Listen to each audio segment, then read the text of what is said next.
So if she poops, I'll just have chicken Nitrogen. poop on me. That's all right. Yeah, you'll be nitrogen fertilized. I like it. This is Peak Moment. We are living at a peak of human innovation, information, wealth, and health. But we're also at a peak of population and consumption, with rising temperatures and declining resources fueled by cheap oil and gas. Peak Moment Television, bringing you examples of positive responses to energy decline and climate change through local community action. Hi, welcome to Peak Moment. I'm Janaea Donaldson. I'm at the northern edge of the Sacramento Valley in California at a place called the Chaffin Family Orchards. My guest is Chris Kirsten, who's the sales manager for the farm and the orchard. Thanks for joining me. Thank you. It's a pleasure to have you. Inviting us to this wonderful Absolutely. tour. Tell me, we've got these wonderful old farm implements behind us. Tell me a little bit about the history of this farm. Well, this farm's nearly 100 years old.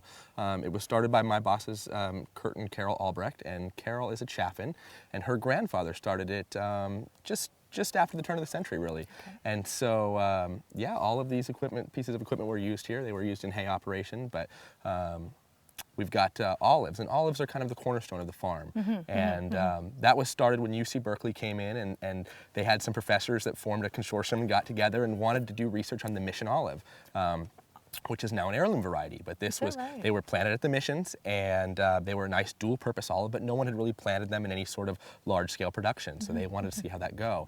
And Dell, Carol's grandfather, was their first farm manager. So, give me a sense of how big a place is this? This is a 2,000-acre farm. Wow. And he put that together from small pieces. He bought out from the professors and other little pieces that he could get from neighbors and things like that. And his goal is he wanted to start a family farm that he could grow fruit and olives and meat 365 days a year round. And is that still happening? Absolutely, yeah. We've got a nice microclimate here. He was really smart for that kind of stuff and could see the potential of the land, and so we absolutely have one crop that rolls into the next all year round. What do you mean by microclimate? Microclimate. The mountain behind us here provides a nice little weather bay, but also some solar radiation. It faces due west, and so when the sun sets right before nightfall, we get that reflection of the sun shining right back down into the orchards. So this mountain, which is a butte, a volcanic butte, yeah, right, is like concrete or whatever, yeah. holding that heat, right, and keeping your area a little warmer. Yep, than it might reflects it otherwise through the be. night, yeah. And so just that few degrees is enough to usually protect us. In 50 years, we've only really had one loss due to frost, and so... That's pretty amazing. Yeah, of course, climate change might make that even yeah, less yeah, likely. It's been a little less hard the last few years. I can believe that. But yeah. So on this 2,000 acres that you are helping to manage, how many people work this? How many products do you have? We do beef, lamb, goat, chicken, eggs, olive oil, and then 40 different orchard crops, everything from olives, cherries, apricots, nectarines, peaches, mandarins, oranges, grapefruit, lemons. There's some nuts in there. Quite a few different things, figs, pomegranates, persimmons, pears. This is really, really, really diverse. Yeah, and that's kind of been the goal since the beginning. I mean, it just made sense. Dell was an early environmentalist long before that was popular.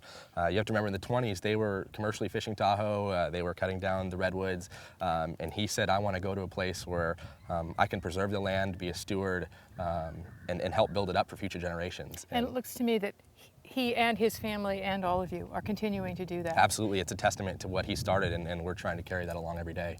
Well, let's take a look. I'd love to see just a sense of some of the stone fruits, your orchard, and beginning, how do you operate? Because I understand it's unique, or at least unusual. It is a little different, yeah. Okay. Yeah, I'd be happy to show you around. Thanks. All right, let's go.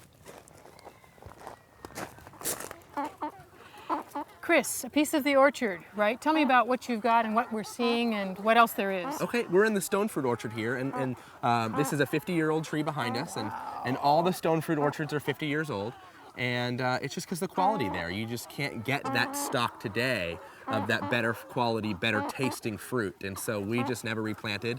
The trees have never been burned out with nitrogen fertilizer, so the commercial chemicals that burn those things out and make them get old and stringy over time and So is this organic? The whole operation organic, Yeah, pretty much? everything follows organic standards, yeah. And so we're looking right now at our organic fertilizer right here. This is our nitrogen. Hello, Ms. Nitrogen, and her brothers and sisters are here. Our sisters. Mostly sisters. Yeah. Mostly sisters. Yeah. So tell me, how does she do that?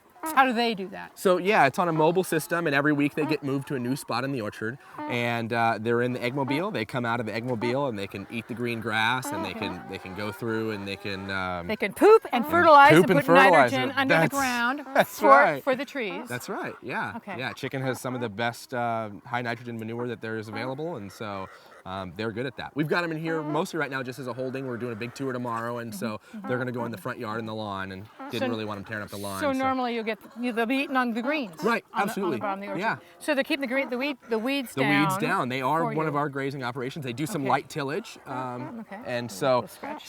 even though they're small, they're our most powerful animal that we're using in the orchards, and so we have to watch them the closest. They get moved the most often. How many do you have? In a bunch, we'll have 250. Okay. Right now on the farm layers, we have 750 layers on the farm right now. Whoa. Okay. So, these guys are 6-month-old, so they have not gotten to the age yet to lay eggs, but they'll be there shortly. So then, of course, eggs are going to be one of your main products that come Yep, out of the farm. absolutely, yeah. That's cool. Yep. Well, I want to see an eggmobile. Okay, it's over here. Let's check it out. Hi, everybody. Chris, what is an eggmobile? An eggmobile. It's this mobile contraption behind us. It's basically a coop on wheels, and so we can take this anywhere on the farm. And we've got the ramps so they can go in and out. And inside they've got their nest boxes and they can lay. And they've also got their roost at night. So typically their routine in the morning is they go in and they lay their eggs. They take their turns, and everybody gets to use the nest box. And then they come out and they feed, and they scrounge for bugs and grass and anything else. And so these guys are critical to our bug control. These are our organic pesticides and our fertilizer right here. So they're taking care of both parts of that. So as you mentioned, they'll eat the larvae. Absolutely. The worm that would create worms Right. in your. So we try to hit these trees early in the season because they're going to hit the larva. Any of the larvae that starts in the soil that ends up in the tree, we can control that with chickens. That's and so, fabulous. So yeah, we hit that early on, and it doesn't require a big shift in the way we farm to do that. So it's kind of nice. So everybody lays in the morning, and then you guys come in and. We come in the early afternoon and we go through and collect all the eggs and get them ready for sale. And then what do you do to prepare them for sale, and where do you sell them? We sell them at farmers markets. We currently do 8 farmers markets.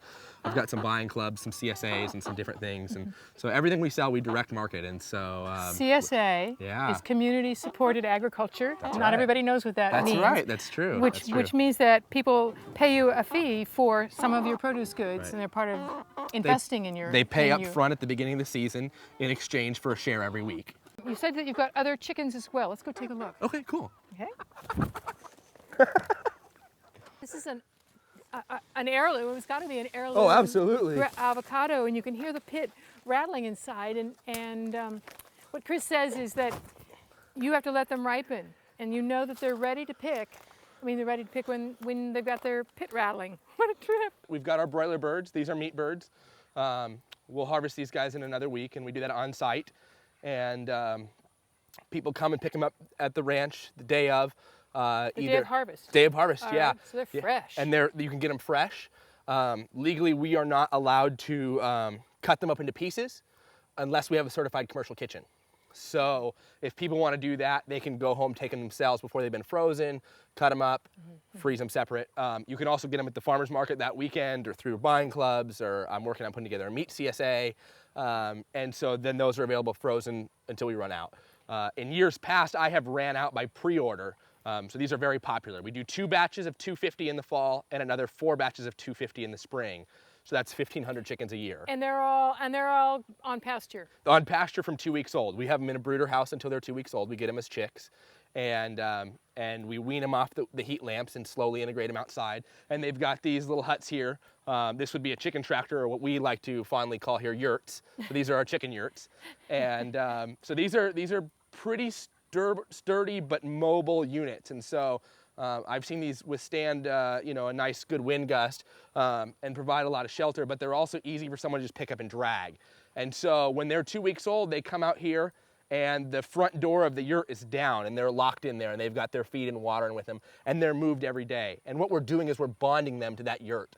and so that if a hawk or something comes out, they know to run for shelter. Okay. And so then after that 2 weeks, which is, we're at like 5 weeks right now, so they've been out maybe a week, 10 days, we flip open that front door, and then they can free range the whole thing. And then the yurt just gets moved once a day at night, so they bed down on fresh ground rather than both morning and night. And so once again, you've got a movable fence, so you're able to move their yurts and them to the next.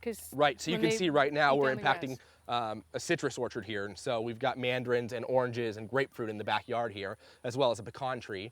So like we were talking, this is great for the CSAs, because before, a handful of pecan trees wasn't really enough to be worth marketing, and now I can go and collect them and put them in the CSA shares and have an outlet for them, and people get to enjoy farm fresh nuts. And what's lovely is on a CSA here is you can work with what's doing well in this season, and a small amount is fine. Right, absolutely. For a box of fruit So for a usually family. everybody gets a pound or so of the pecans, and it comes right before Thanksgiving, and it's a nice treat. Lovely orchard. Well, I would like to see your olive tree. Since you said that was the cornerstone of this farm at its beginnings, let's take a look at that and what you do with them. Cool. Okay? It's harder to come out than it is to go in. This is all olives. Down here, this is patchwork, and so this part here is not ours. But this is all part of that original Berkeley planting. It's about 600 acres. We have 200 acres of it now, and then the neighbors got about 400 acres.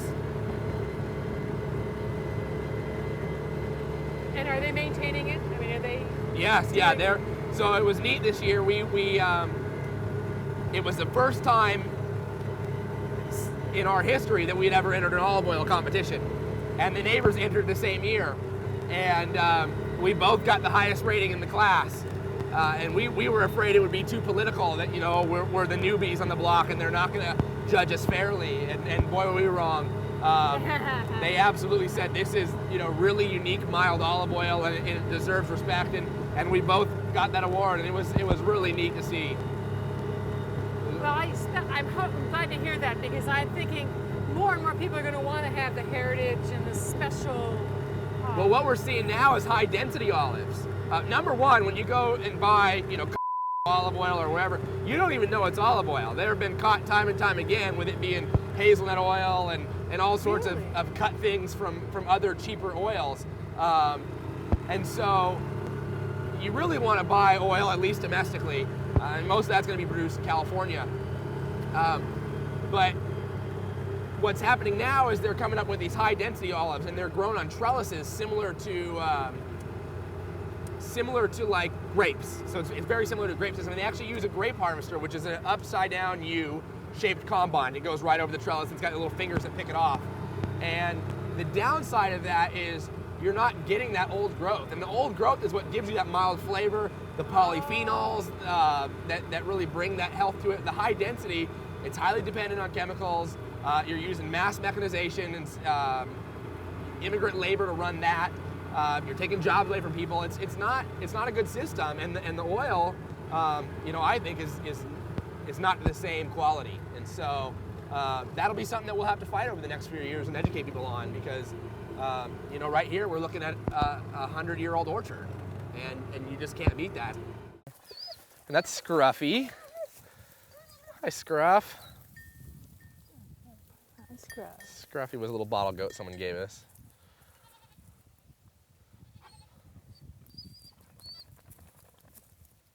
We can go in there, we can stand out here. These are 100-year-old olives. Oh, wow. So that's what we're doing, is we're down here trying to prune the suckers. So these suckers that are growing. From the olive trees? From the olive trees, yeah. And so what the olive tree is trying to do is put energy into new growth and then not put its energy into olives. And as an olive farmer, I'd much rather have it put its energy into olives. So we have the goats down here, versus the alternative method would have a hand crew. Hand crew would come down here with small power equipment and knock them down. And instead we have the goats come down here and do it. In exchange, we get goat meat for sale in the fall, and I don't have to burn any labor or any fuel in power equipment. So it's a nice exchange. So tell us about your goat operation. We've got like 100 does in here, and so these are all meat animals. I've got a mix. I've got some Kiko La Mancha in here. I've got some boar goats. The one that you're petting here, Scruffy, we've got is a was a community giveaway. Somebody didn't want this guy anymore, so he comes out and lives in our herd now. And we've got our 2 guardian dogs. This is Tara and Frank, and they live out with this herd full time. To them, this is their family. They are goats. And so if I wanted to try to get them to protect sheep, they'd go, "What's a sheep? That's not my family. I'm a goat." And so, you know, we've got a healthy population of bear and bobcat and mountain lion and coyote, and we virtually have no losses. And the reason is we have this electric fence here, which is solar operated, operates on a pull system. You can see the unit over here, collects a charge from the sun, charges a battery. The battery goes to a capacitor, and then on a pulse, it sends out a pretty good charge. You can get them up to 10,000 volts. Your finger will smoke. But it's pure. So that's how you can have all of your fences, movable fences, because you're just picking up the fence and the charger. Right. So it's purely a mental barrier. It doesn't cause any long-term harm, but it keeps the goats in, it keeps the predators out, and it gives me that little variance that I need. The other thing that's nice is we're never displacing natural predator or prey on any long period of time or for any great amount of space. You can see here how we kind of daisy chain. This is one pen here, we're moved into the next pen. But think of it more like a dance. There's this dance between the livestock and the natural ecosystem, and it's like, okay, we're gonna take up a little piece for a minute, but you can have it back. And we just kind of rotate throughout the farm that way. And there's a respect there. If the predator have their natural prey, they're not so interested in jumping a 10,000 volt fence and fighting 2 dogs. They're happy with the food that they have. I'm not starving them. I'm letting their natural ecosystem exist. And so who are their natural animals here? Oh, we've got rabbits and skunks and rats and possums and really things that could become a problem on the farm, and I'd rather have those natural predators control. So the farm's certified predator friendly. We don't use any lethal force on predators, and we're really happy to have them around. I think it's an important part of the natural aspect of the farm. Being in balance. Absolutely. Because we need those wild animals. Absolutely. So, I'm loving this. Look at this. So yeah, you can see them getting right up there, pruning, doing their job. They haven't been in this cell very long. You can see this gal here behind you. She's doing the same thing. Goats are bipeds by nature, so they can absolutely spend as much time as they want on their back 2 legs. And so they can clear up as tall as they are lengthwise. So almost 6 feet they can clear, which is perfect for clearing ladder fuels for fires, because now I've got 5 feet of that understory that's going to keep that fire from getting up into a tree. So we've had some government contracts to clear ladder fuels on our own property in places that they thought were sensitive areas. And then it works perfectly down here with the olives. So your goats you use them for meat animals as well? I mean, they have multiple uses here. Absolutely, yeah. They're one of the really kind of more versatile animals on the farm and can be used in a lot of different ways. So I can only harvest once a year. And so that's it until next year. And so yeah, by usually about this time between now and December, we're selling out, which is when we get into goat. So what happens, people come out and go, "I want some beef." And I'm sorry, I sold out of beef. I'm already selling out of cuts now. And I said, "Well, have you tried goat?" And so I get them a piece of goat, I get them some ground, I get them some, whatever, riblets, a leg roast. Everybody comes back and buys a whole. And so it's just an exposure thing. It's just getting people, they think it's gonna be gamey, they think it's gonna be tough, they think, whatever, they have all these ideas of what it's gonna be. And it turns out that it's mild and it's fine grained and it's tender and it's delicious. And it wouldn't be the most widely eaten meat in the world if it wasn't good. It's not just for, poor people living out in the mountains, it's good meat. And so we just gotta kind of get that message out there, because I could really expand the goat operation, which would really have a lot of power on the farm. I just have to have a home for that product. So the dogs take a really unique role in the herd, and they become kind of this parent figure. And so we'll find them often, leading the young does over to the creek and making sure they're drinking. They'll take them to new feed. When it's time to move them to new cell, the dogs are in the front of the herd, checking it out, making sure that nothing's in there. And they go run the fence line, sniff it out, see what's new here, and then kind of let everybody else in. And the really neat part is when they're kidding and they're having their babies, the dogs will go through, and if it's a new mom and maybe some of the other does are getting a little too nosy, the dog will go in and kind of push the other ones back and let the mom and the baby bond.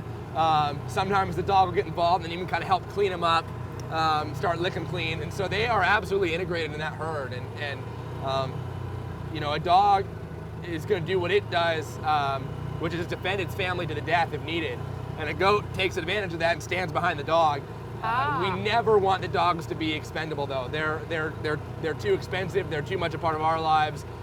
They're really there as a threat, and that's worked. 2 dogs and an electric fence is a heck of a deterrent to a natural predator. So it works. It requires a little bit more management from us, but it's a good system, and it keeps us from having to go out and control these predators with other methods. I'm really impressed at how much experimenting has happened, and I mean, your farm and the processes from the beginning have been, experimenting with what works and what doesn't. Always with that ethic that I think that Dale Chaffin started with as an environmentalist. How can I still have productive land, but keep my predators and not tip the balance? Right. Well, nobody gets into farming to get rich. They get into farming and they stay in farming for that right there. They get addicted to that. And I always make a point to say that there's no farmers out there that are evil. They've just run out of ideas and they've run out of options.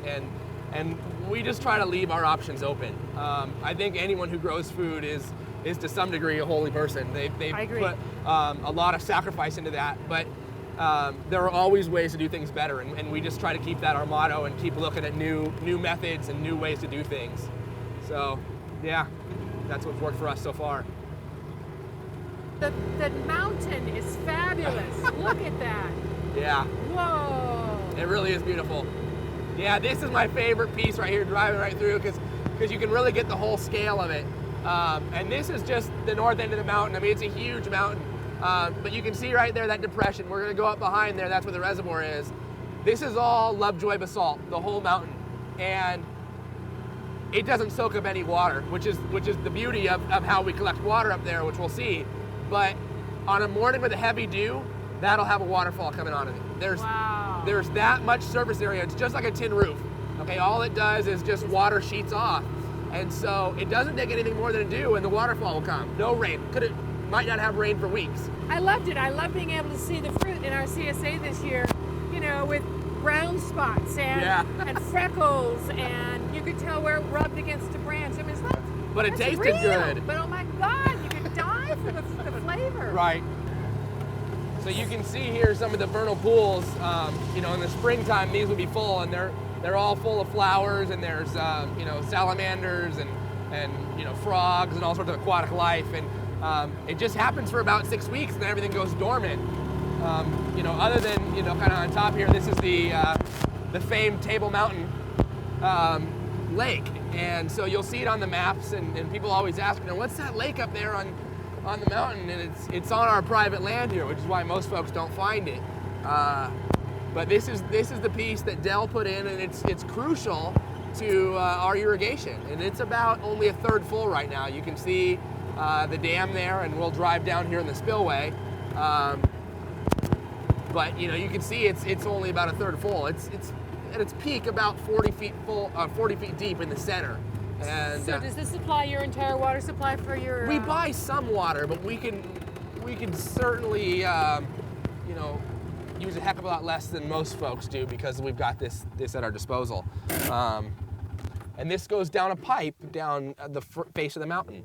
And we'd like to hook hydropower back up to this. It's about 1,100 feet of fall. Oh, that'd be fabulous for a good amount of power. We've got the pressure to do anything that we need to do in the orchards, but we could also take advantage of that. And that was something that Dell had started. When he first set this whole deal up, this was kind of one of his monumental pieces, and he built this dam, and there's no inlet to this. The water just puddles here. There's no creek that runs into this. This is just a basin on top of this stone mountain. Right. It's Lovejoy basalt, and so it's as hard as cement. So we don't have any seepage that goes down. We don't have to deal with that. All we have is evaporation. And so yeah, he had it set up so that this water would come out. It siphons out, and then it goes down the face of the mountain. At the bottom there, he had a little power plant, and he had some of the first power in the rural parts of Butte County. So we would really like to kind of do him credit, reinstate that, but also to kind of cut back our own consumption of power. Because the prices are only going to continue to go up. That's right. Of course, you're also in a fabulous place for photovoltaic, I would think. Yeah. But though it's more expensive. Right. I mean, this is a natural thing to do Yeah. first. The nice thing about this, though, is also we can put the power plant at the bottom of the hill, so we don't have to run wires all the way up. But you bring up an important point. All of these things that are more sustainable, that are greener options, they're all better for business. They're better for your bottom line at the end of the day.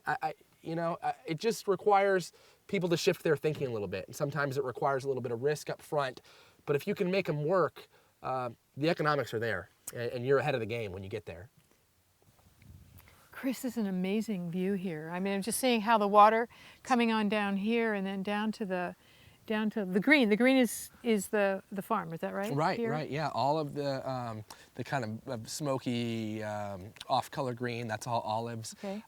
The darker greens are citrus, and then kind of those more vibrant greens, those would be the stone fruits. So down like at the the eggmobiles where we started with the chickens, that's where we were down there in the valley.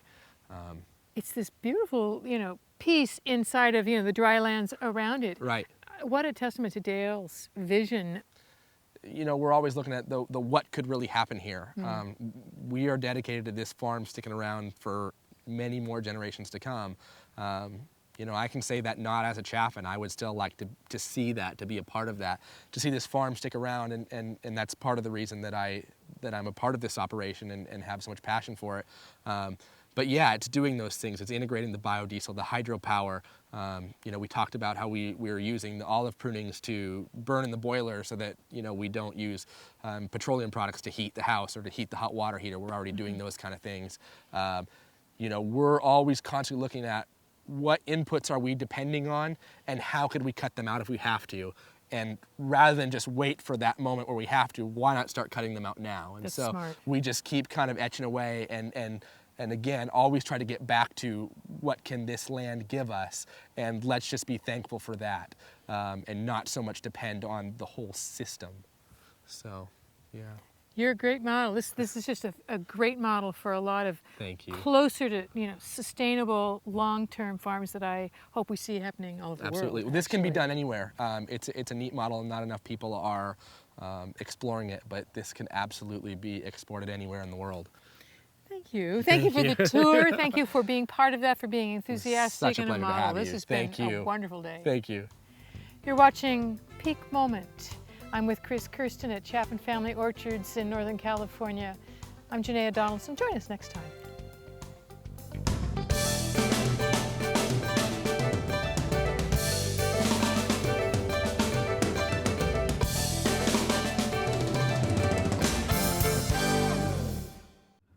This is too much fun. I'm going to quit farming and go into film work.